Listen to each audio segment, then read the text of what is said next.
우리 조상들은 이 산에서 예배했는데 당신들의 말은 예배할 곳이 예루살렘에 있다 하더이다.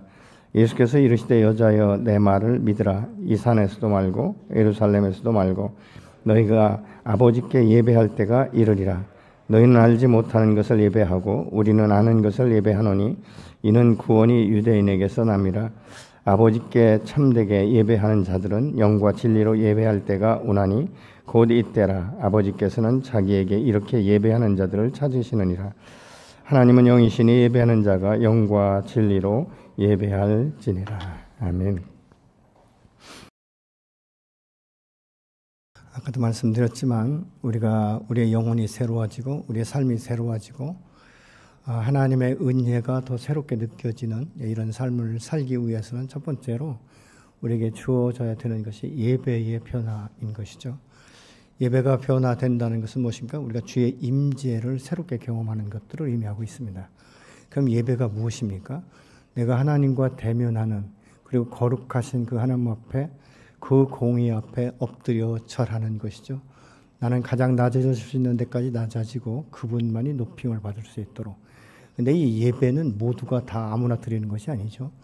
예수 그리스도의 그 보혈로 말미암아 죄사함 받고 거듭난 하나님의 자녀들이 성령과 함께 이끌려서 그 주님의 뜻이 무엇인지를 알고 주의 임재 가운데 주님 말씀하시면 주의 종이 듣겠나이다는 이 순종을 전제로 드려지는 것이 바로 예배인 것이죠.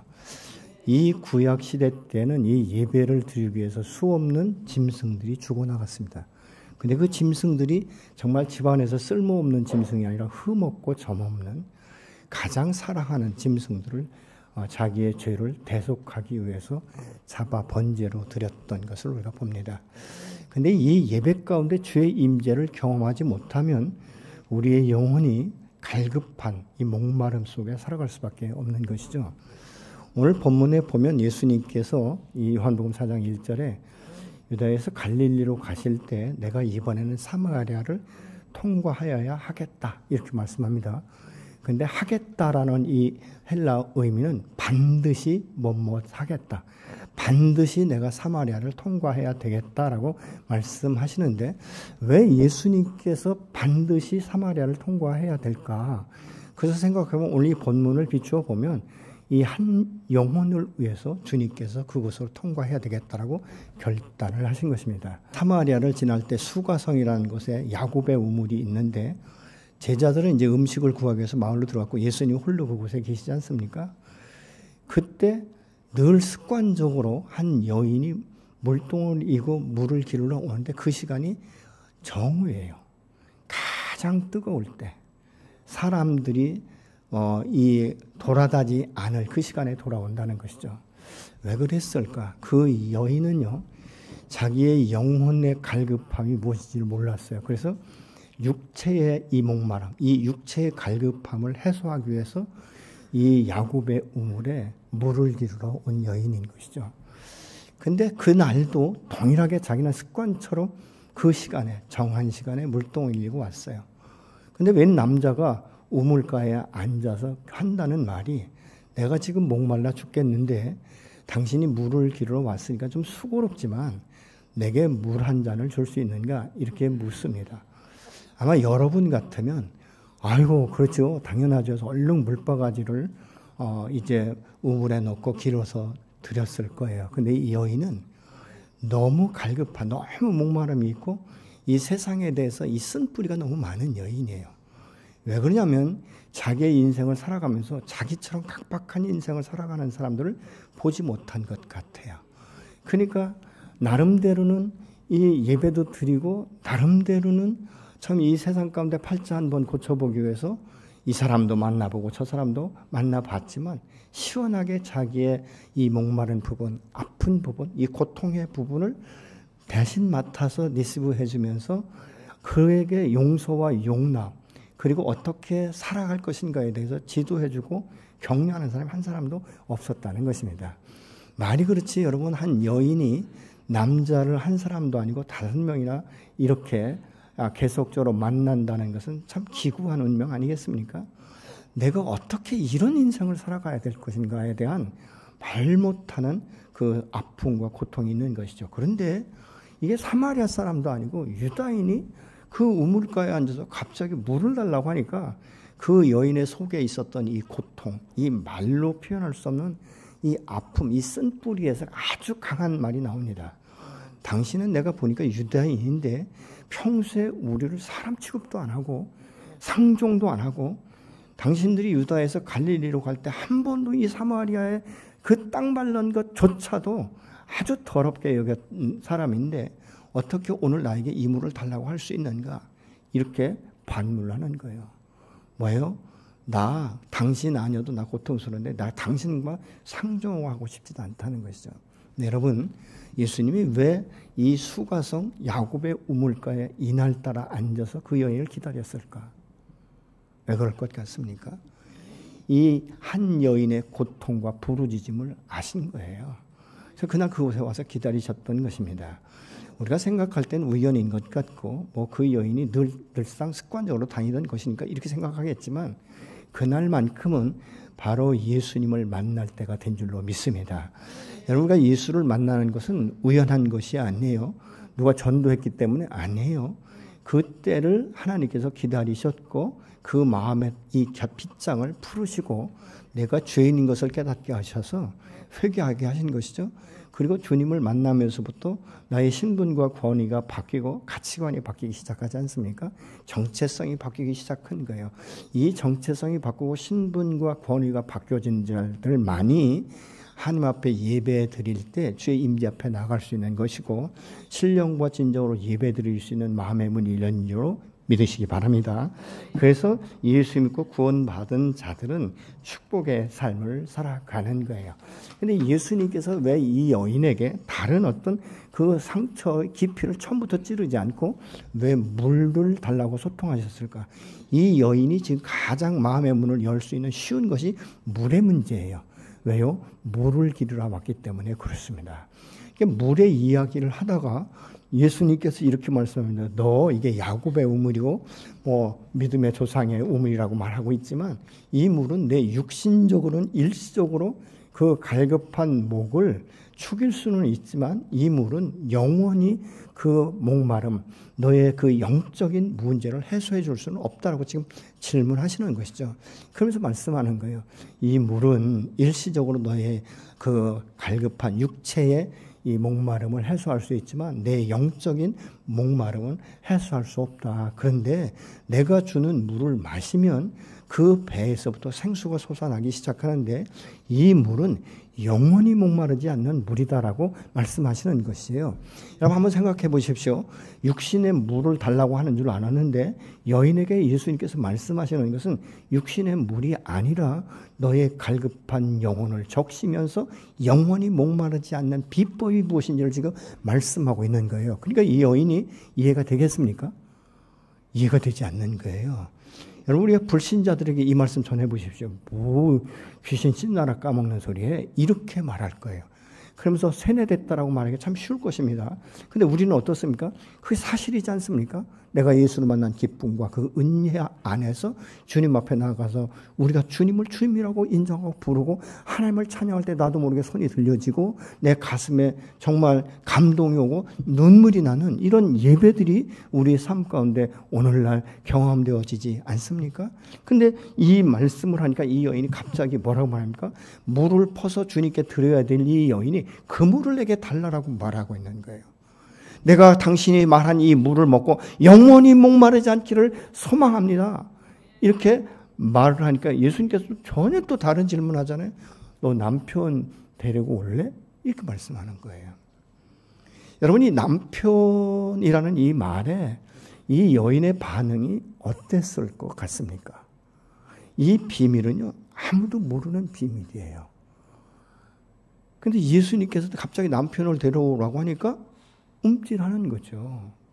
그러니까 이 여인이 말하는 거예요. 나에겐 남편이 없습니다. 여러분 주님이 그 심령에 남편이 없다는 말을 할 때 진실로 받아들이셨을까요?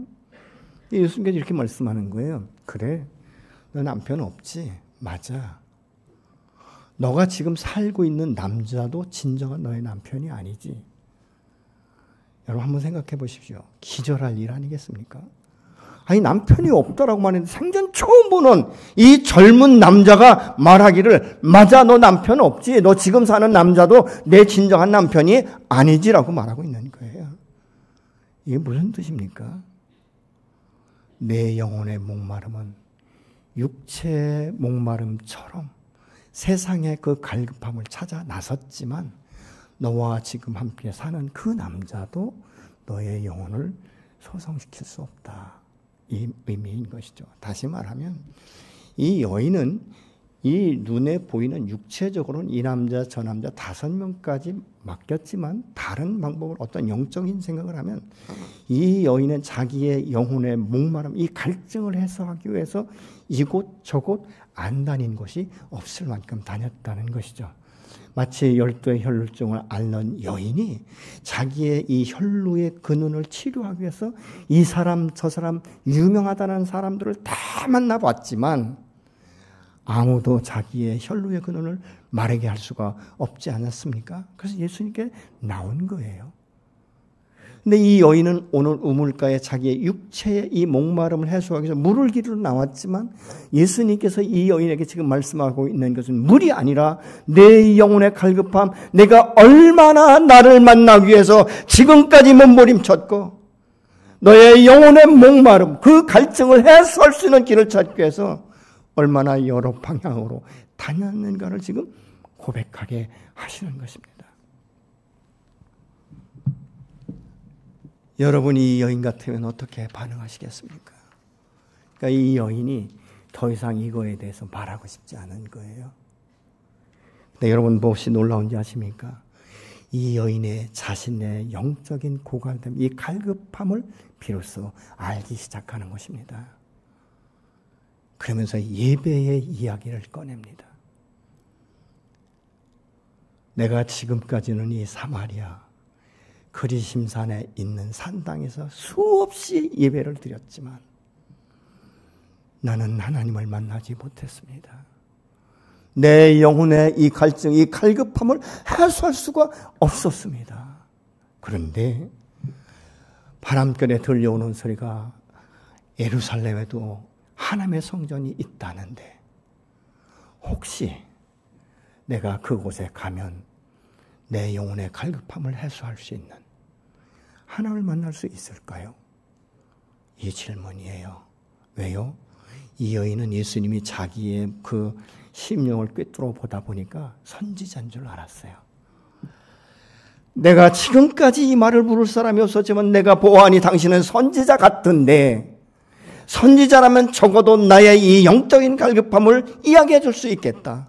내가 이 땅 가운데 그렇게 예배를 드렸어도 아직도 내가 하나님의 임재를 경험하지 못했고 그분을 만나서 내 영혼의 목마름을 해소할 길이 없었지만 예루살렘에 성전이 있다는데 혹시라도 내가 그곳에 가면 나의 이 목마른 문제, 이 결핍됨의 근원을 치료받을 수 있겠습니까? 근데 주님은 말씀하시기를 아니야, 야 이것도 저것도 아니야. 예배하는 자는 그 본질이 무엇인지 예배의 대상이 누구인지를 정확히 알아야 된다고 지금 말씀하고 있는 것입니다. 여러분 우리가 때로는 예배당에 나옵니다. 어떤 때는 습관적으로 나오죠. 예배를 안 드리면 불안하고 예배를 드려야 될 것 같은 이런 그래야 좀 안정감을 얻을 것 같습니다. 그런데 그렇게 오랫동안 교회에 나와도 때로는 내 마음에 울림이 없을 때가 있습니다. 그러나 어느 땐가는 내가 말씀을 듣는 중에 내 심령에 울림이 있을 때가 있는 것이죠. 나도 모르게 눈물이 나오는 것이고 회개가 나오기 시작하는 것이고 자기의 모습을 발견하기 시작하는 것 아니겠습니까? 왜 이 사마리아 그리심산 산당에서 드리는 자들이 하나님을 잘 몰랐을까? 이것은요 사실은 이 솔로몬이 죽은 후에 그의 아들 르호보암이 왕이 되었어요. 근데 이 왕으로서의 제대로 이 행동을 이끌지 못하는 거예요. 그러니까 여로보암을 중심으로 해서 10지파가 나갑니다. 그리고 이 남유다라는 곳은 유다 지파와 베냐민 지파만 남아요. 그래서 이것을 남한국, 남유다다 이렇게 지칭을 하고 북쪽은 북이스라엘이라고 말합니다. 그런데 이 북이스라엘이 이제는 땅도 넓고 사람이 많은데 아수르에 의해서 정복을 당하는데 이 아수르가 얼마나 잔인하냐면요. 이들의 이 유일신, 이 선민 의식을 없애기 위해서 이방인들을 데려다가 그냥 강제로 결혼을 시키는 거예요. 그러니까 혼족이 되어버린 거예요. 선민이라고 말할 수 없는 거예요. 그러니까 사실은 굉장히 부끄럽고 수치스러운 것 아니겠습니까? 내가 선민이었는데, 내가 하나님의 선택받은 자였는데 어느 날부터 이방인과 통혼하다 보니까 그냥 혼족이 되어버린 거예요. 그러니까 이 영적인 대상이, 예배의 대상이 누구인지를 몰라가는 거예요. 왜요? 각종 우상들이 남발했기 때문에. 그래서 진정한 예배의 대상을 잃어버리던 시대였다는 것입니다. 그런데 남유다는 나중에 바벨론에 의해서 멸망합니다. 그런데 바벨론은 아수르와 같이 잔인하지 않았어요. 혼족을 만들지 않았어요. 그런데 북이스라엘 산당에서 예배 드리던 자들은요, 이때 당시에 모세 오경만 인정을 했습니다. 근데 이 남왕국, 이 유다는요, 성경 그때 나왔던 이 율법 전체를 다 그대로 하나님의 말씀으로 받았다는 것이죠. 그렇기 때문에 예수 그리스도가 어떻게 이 땅 가운데 오실 것인지에 대한 예언을 알고 있었어요. 그러니까 이 예수 그리스도가 우리의 구속자시며 메시아라는 것을 남한국 유다에 살던 사람들은 알았다는 것이죠. 그런데 북이스라엘에 살던 사람들은 이것을 몰랐어요. 굉장히 폐쇄된 상태에서 살았거든요. 그러다 보니까 예배는 드리지만 신령과 진정으로 예배드리는 대상을 잃어버렸던 것이죠. 그래서 지금 이 여인이 이렇게 갈등하는데도 불구하고 아무도 그 문제를 해결할 수가 없었던 것입니다. 그래서 이 주님께서는 이렇게 그 여인에게 말씀합니다. 야야, 예배의 장소가 문제가 아니라 마음이며 그 대상이 더 중요하다. 이렇게 말씀하십니다. 21절로 22절을 같이 보시겠습니다.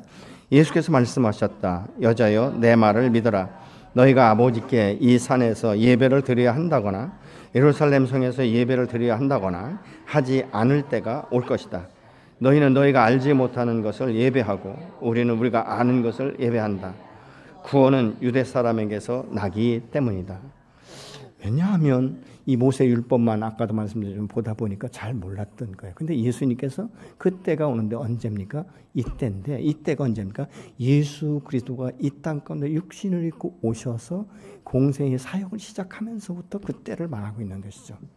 그래서 예수님의 이 사역이 시작부터 예수님이 우리의 죄를 대속해 십자가 죽으시고 장사되고 3일 만에 부활하시고 승천하시면서 우리에게 성령을 주시겠다고 언약하셨던 성령을 우리에게 주시지 않습니까? 그래서 이때가 바로 시작된 거예요. 구원의 메시지가 선포되기 시작했고 성육신하신 그 예수께서 이 여인에게 예배의 대상이 무엇이고 예배의 본질이 무엇인지를 정확하게 지금 말씀하고 있는 것입니다. 이것은 예수님께서 이 여인을 무시하는 게 아니에요.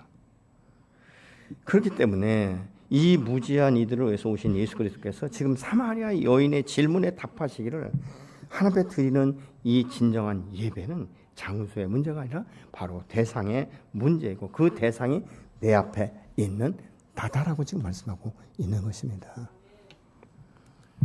문제를 해결하기 위해서 이 남자 저 남자 만났듯이 많은 종교심을 가지고 찾아다녔어도 내 영혼의 갈급함, 이 목마름은 아직도 해소하지 못하지 않았느냐. 그래서 오늘 내가 너를 찾아왔다. 내가 너를 불렀다라고 말씀하고 있는 것이죠.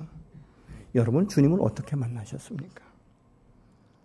여러분이 주님을 만나기 위해서 그렇게 찾아 나셨다가 만났습니까? 그런 것 같지만 전혀 아닌 거예요. 하나님이 나를 먼저 찾아오신 것입니다. 그리고 기다리신 거예요. 언제까지? 내 마음의 문을 열 때까지 기다린 것이죠. 그래서 우리가 하나님을 아버지라고 부를 수 있고 맡겼던 담이 헐어지면서 하나님과 나의 단절되었던 이 길이 열리기 시작하면서 교통하기 시작하는 것입니다. 그래서 예배는 관계의 시작이에요. 내가 주님께 말씀을 드려 주님이 내게 말씀하기 시작하는 것. 그것이 누구 안에서요? 믿음의 사람, 거듭난 사람, 성령이 있는 사람들만이 하는과 소통할 수 있게 되는 줄로 믿습니다. 그래서 예수 믿는 사람들이 하나님의 음성을 들었다. 하나님의 말씀이, 그 계시로 기록된 말씀이 내가 깨닫기 시작했다라고 우리가 말하기 시작하는 것이죠. 근데 여러분, 이런 것들을 경험하지 못한 사람이나 믿지 않는 이 불신자들은 이런 얘기하면 참 이상하다라고 말을 해요. 어떻게 하나님을 보지도 못했는데 하나님의 음성을 들었다고 말할 수 있는가? 이해가 되지 않죠? 저는 세상 밖에 아니라 예수 안에 들어와 있을 때도 이 말이 이해가 되지 않았어요. 처음 청년회 때 막 오래 이 신앙생활한 그 형제 자매들이 아이고 형제님 언젠가 하나님 음성 들을 거예요. 근데 그게 이해가 안 돼가지고 기가 막힌 소리였어요. 아니 내가 무슨 무당도 아닌데 음성을 듣냐, 뭘 볼 수 있냐. 이게 처음엔 그렇게 굉장히 부정적이었어요. 그런데 성경을 공부하고 기도하고 하다 보니까 그것이 이해가 되기 시작했고, 때로는 뭐 매일은 아니어도 기도할 때 어떤 때는 하나님께서 그 말씀을 주시고 자꾸 생각나게 하고 그 말씀을 펴보게 하고 그 말씀이 나도 모르게 믿어지고 아멘이 되어지고, 그리고 시간이 되고 때가 되면 그 말씀들이 이루어지는 것들을 경험하기 시작했습니다.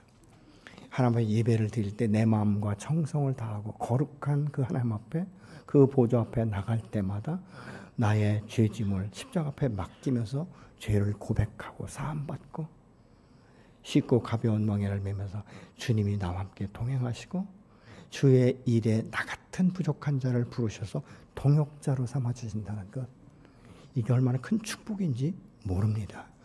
그런데 목사만이 동역자가 아니에요.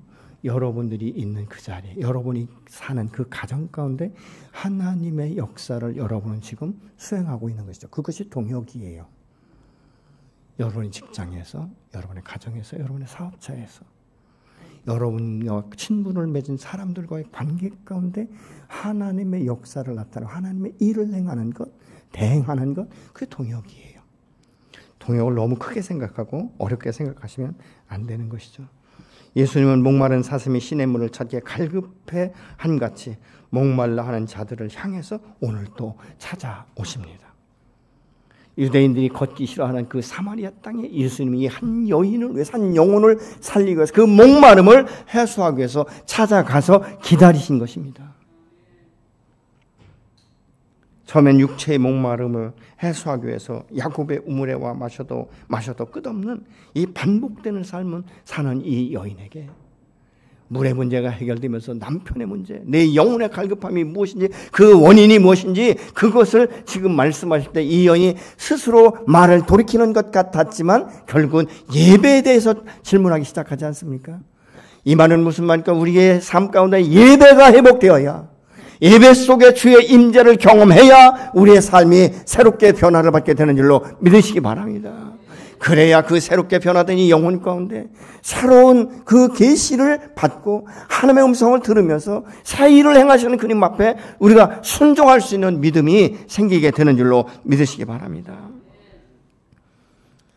주님이 분명히 말씀하시잖아요. 내가 반드시 사마리아를 통과할 것이다. 그 이유가 무엇입니까? 한 영혼의 목마름, 그 갈급한 여인의 그 외침의 소리를 들었던 것이죠.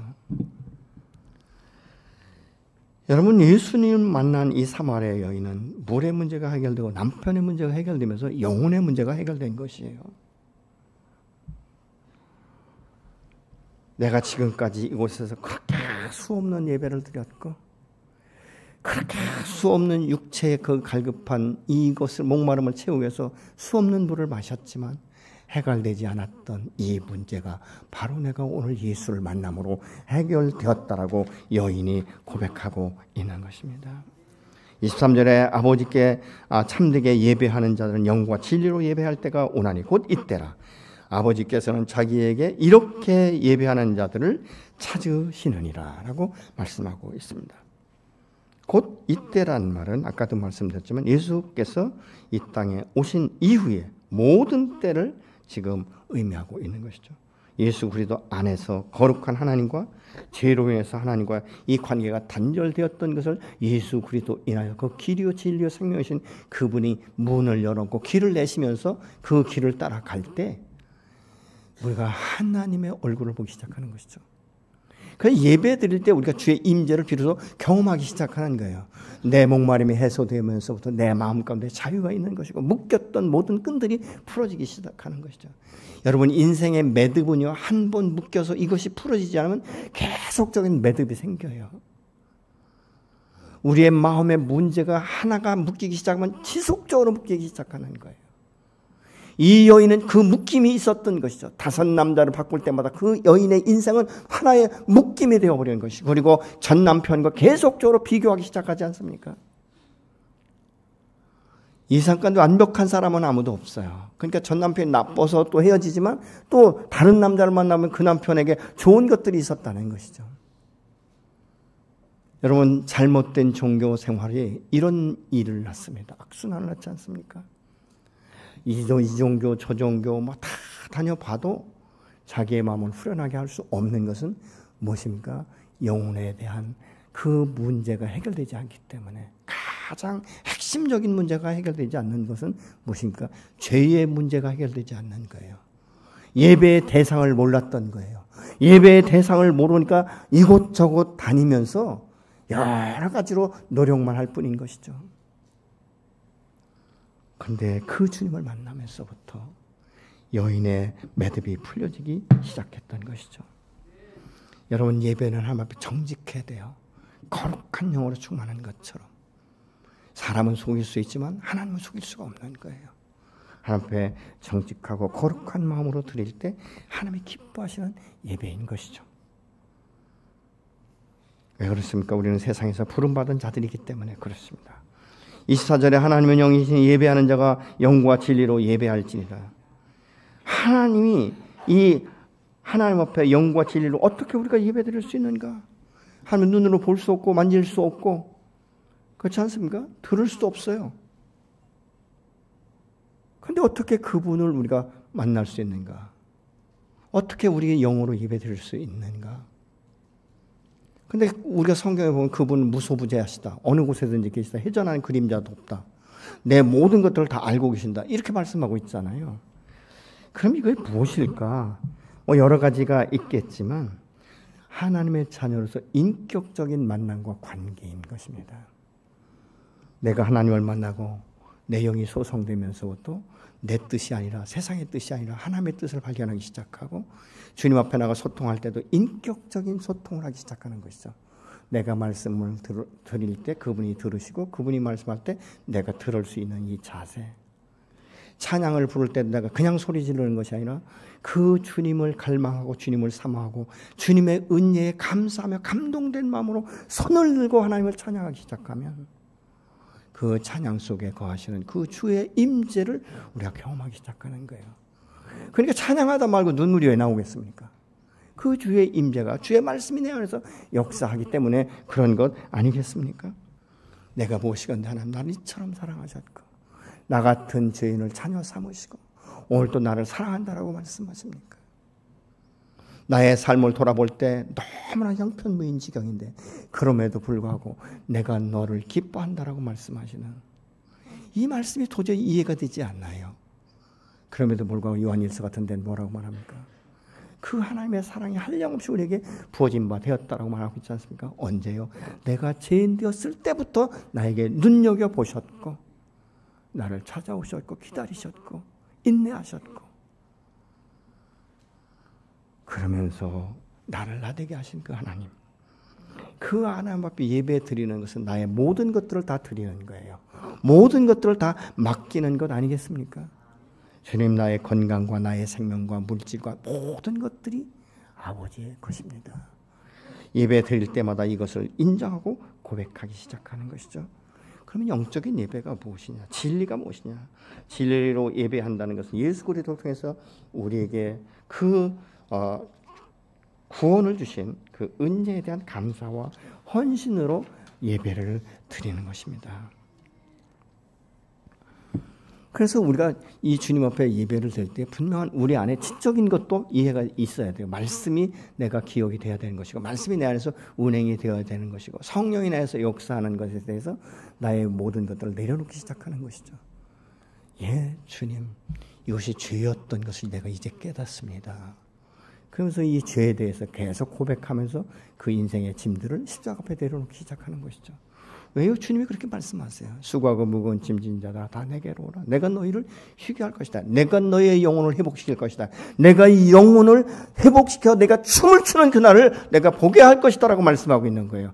내가 지금까지는 깨닫지 못하고 알지 못했던 이 새롭고 비밀한 것들을 깨닫게 하셔서 내가 너의 영혼을 새롭게 하고 너의 인생을 새롭게 풀어가고 더 충만케 하실 것이라고 오늘 또 저 여러분에게 말씀하시는 분은 살아계신 하나님이시며 전능하신 유일하신 하나님이신 줄로 믿습니다. 그분만이 나와 하나님과의 관계 가운데 유일한 중보자가 되시기 때문에 그렇습니다. 누구도 중보자 되신 예수 그리스도를 통하지 않고는 하나님 앞에 나갈 수가 없지 않습니까? 그 누구도 영과 진리로 예배 드릴 수 없는 것은 주님과의 관계, 주님과의 소통, 주님의 그 십자가를 통해서 죄의 그 죽음을 통과하지 않은 자들은 하나님 앞에 신령과 진정으로 예배 드릴 수가 없는 것입니다. 그래서 예수 그리스도를 통해서 우리에게 주신 영원한 생명에 대해서 진정한 감사와 믿음의 고백이 없이 없는 사람들은 그 필요를 일시적으로 만족시키고 소리 높여 찬양하지만 그 주의 깊은 임재를 경험할 수가 없게 되는 것입니다. 영과 진리로 예배 드리는 삶은요, 하나님의 뜻을 따라 순종하는 삶이기 때문에 이 세상 유혹에 휘말리질 않습니다. 근데 이게 하루아침에 되진 않아요. 반복적으로. 오늘 때는 내가 쓰러지고 또 넘어지고 실수하지만 다시 주님 앞에 그 도움을 요청하고 주님 앞에 나갈 때마다 나도 모르는 사이에 잔뼈가 굵어지기 시작하고 샘이 나기 시작하는 것이죠. 어떤 분이 그러더라고요. 우리가 고추를 기르다 보면 뿌리가 별거 아닌 것 같죠. 근데 고추를 전문적으로 기르는 사람들 이야기가요, 고추 뿌리가 1m 이상 간답니다. 저 처음 들었어요. 여러분 그거 아셨어요? 고추 뿌리가 1m 이상 뻗는데요. 근데 뿌리를 뽑아보면 그 원뿌리만 뽑히잖아요. 그러니까 별거 아니에요. 뿌리 뽑아보면. 근데 그분이 이렇게 얘기해요. 두둑을 봐라. 근데 두둑에요, 하얗게 이 잔뿌리들이 얼마나 많이 뻗쳐 있는지 몰라요. 근데 그런 고추밭에서 성장한 고추가요, 보통 1m 50 정도로 크더라고요. 그런 고추나무 보셨어요, 혹시? 1m 50이 넘는 고추나무. 근데 그분 이야기가 그래요. 근데 이것을 가꾸기 위해서는 봄에 하는 게 아니래요. 가을부터 고추밭을 만들어 간다는 거예요. 소독약을 넣고, 살충제를 뿌리고, 살균제를 뿌리고, 그 밭을 산성화된 것을 바꿔나가는 이런 작업이 가을 추수부터 시작이 된대요. 저 깜짝 놀랐어요. 야, 이게 농부 아무나 하는 거 아니구나, 이런 생각을 했습니다. 여러분, 우리가 예수 그리스도 안에서 믿음의 뿌리를 내리는 것들이 그와 같지 않겠습니까? 나도 모르게 지속적으로 주님과 소통 가운데 잔뿌리들이 나기 시작하는데, 잔뿌리는 눈에 쉽게 보이질 않아요. 근데 그 잔뿌리를 통해서 굵은 뿌리에 수분과 영양분이 공급되면서부터 고추가 자라는데, 정말 제가 그래서 고추나무라고 표현하는 거예요. 전 처음 봤어요. 1m 50 이상 되는. 근데 고추 가지 그 하나에 일반적인 건 하나밖에 안 열리잖아요. 근데 이분의 고추밭은 3개씩 열리는 거예요. 깜짝 놀랐습니다, 여러분. 신앙생활 똑같이 출발했다가 다 똑같은 거 아니에요. 예배를 그렇기 때문에 우리가 딱 동일한 시간에 동일한 예배를 드리지만 우리의 마음의 준비가 어떻게 되어 있는가, 우리의 믿음의 그 높이가 얼만큼 되어 있는가 다 달라요. 각자가 다 다릅니다. 그러나 분명한 것은 시간이 가고 세월이 가고 연조가 가면 갈수록 우리의 믿음의 뿌리들이 지속적으로 넓어지는 풍성한 삶을 살아가는, 하나님이 내게 주시고자 하는 모든 언약들을 내 평생 할 수 있는 데까지 성취해 나가는 이런 삶이 저는 우리 성도들 각 사람과 각 가정 가운데 이루어지기를 간절히 소망하고 축복합니다. 올해는 우리가 예배가 더 새로워지고 내가 하나님을 더 새롭게 알고, 그래서 하나님께서 내게 주신 이 언약을 성취해가는 이 시간들이 시간이 갈수록 저 여러분 안에 우리 교회 안에 열방 가운데 흘러가기를 예수님으로 축복합니다.